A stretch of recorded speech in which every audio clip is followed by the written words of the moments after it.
So yun guys, papunta kami ngayon sa SM kasi hindi kami ngayon pwede dun sa plaza.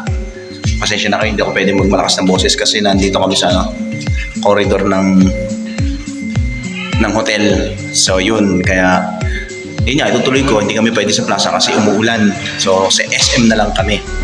Doon tayo pupunta ngayon. So palis na kami, yan o. Ando na si Papa, ando na si Tenten. So lalarga na kami kasi nandiyan na yung service namin. So kita-kita na lang tayo sa SM guys. So ito na nga guys, nandito na kami ngayon sa SM Tarlac City. At nakaupo lang kami ngayon dito sa food court. Ayan. So upo muna kami dito. Mukhang mag-order ng pagkain si Mama. Ayan, mukhang magme-merienda ata bago kami mag-ikot-ikot. Ayan o, si Tenten at si Mami. Wow! Nakikilala nyo ba to? Dati kulot buhok nito eh. Kulot ang buhok na noon. O ngayon, straight na. Bulatin mo naman sila, Mami. Naiiya ako marami si Mami. So ayan, mag-ano lang kami. Merienda mamaya, mag-video tayo. Wow, nakatutok naman masyado. Mag-video tayo mamaya kapag naglalakad na. So mag-enjoy muna kami dito sa SM Tarlac City kasi bukas iba naman ang ating pupuntahan. So ngayon, ito muna ang ating papasyalan SM. Dapat plaza kanina eh. So umulan. So dito tayo ngayon sa SM. Tsaka malamig ngayon. Mas malamig. Mas maganda mamasyal, malamig. So ito na muna guys. Mamaya pasyal ko rin kayo dito sa SM. So guys, nabago yung plano. Sa plaza rin pala yung bagsak natin kasi hanggang 7 lang pala yung SM. So ito, ayan, pumunta kami ngayon dito sa plaza. So medyo maingay, so hindi tayo makakapagsalita sa loob. So papasok na tayo doon sa loob para makita ni Tenten kung ano yung mga pwedeng makita niya doon sa loob na magaganda mga Christmas lights. So yun lang guys, panoodin nyo na lang.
At yan na nga guys.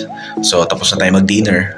So hindi na tayo magpapaabot ng alas 12 para mag Noche Buena kasi bukas sabi ko nga may pupuntahan kaming maaga.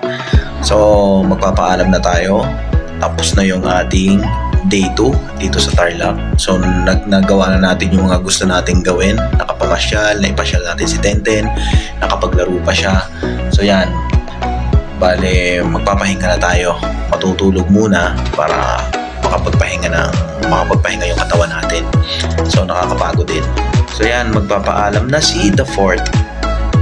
So Merry Christmas sa inyong lahat at ingat-ingat po tayo. Yan.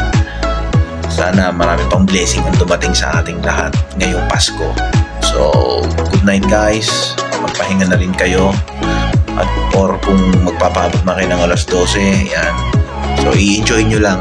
So maraming salamat sa mga subscribers ko at sa mga nanonood ng video ko. So thank you so much. So huwag niyo ako kalimutang i-subscribe kung nagustuhan yung video ko. So Merry Christmas po sa inyong lahat. Good night everyone. Bye bye. Ito na po yung katapusan ng ating day 2. Bye bye guys.